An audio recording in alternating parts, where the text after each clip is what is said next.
జీవం. ఆ జీవంలోనికి వెళ్ళలేని కాడకైతే ఎన్నేళ్ళు ఇక్కడ బ్రతికిన బ్రతికంతా వ్యర్థమే.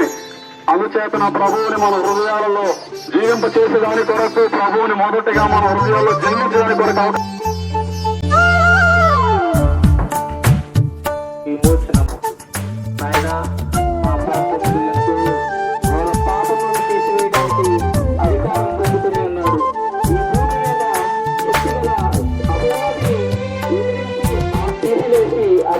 గెలిచిన దేవుడు చెప్తూ ఉన్నాడు, మీరు నా ఎద్దకు వస్తే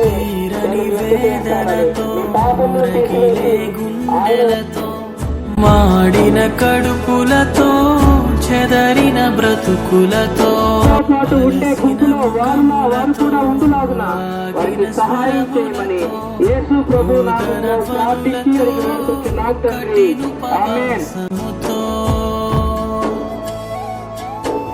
బ్రతుకులు కట్టిన సేవకులారా మీకేనా వందనము. సువార్తకై పరుగులు పెట్టిన మీ పాదములే సుందరము. తీరని వేదనతో రగిలే గుండెలతో మాడిన కడుపులతో చెదరిన బ్రతుకులతో అలసిన ముఖములతో ఆగిన స్వరములతో రోదన ధ్వనులతో కఠినుపవాసముతో అప్పుడు ఆ పాపం నుంచి దేవుడు విడిపించే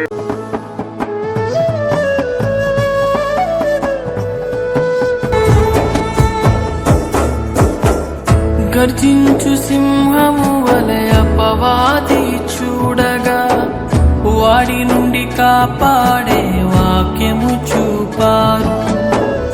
లోకపు మాయలో మేము పడకుండా లోకాన్ని జయించిన ప్రభువుని చూపారు. గర్జించు సింహము వలె అపవాది చూడగా వాడి నుండి కాపాడే వాక్యము చూపారు. లోకపు మాయలో మేము పడకుండా లోకాన్ని జయించిన ప్రభువుని చూపారు. కన్నీటి అనుభవమే విశ్వాసీ ఆయుధమని, యేసే శరణమని, ఆయన కొరకు బ్రతకమని. కన్నీటి అనుభవమే విశ్వాసీ ఆయుధమని, ఈ వీధి సువార్తను ప్రభువా నీవు నీ కృప చేత ఆశీర్వదించారు. మిమ్మల్ని గురించిన రక్షణ వాక్కు, క్రిస్మస్ ను గురించిన వాక్యం, మీరు రానై ఉన్నారు అనే వాక్యాన్ని వినిపింపచేశారు. చెదరిన బ్రతుకులతో అలసిన ముఖములతో ఆగిన స్వరములతో రోదన ధ్వనులతో కఠినుపవాసముతో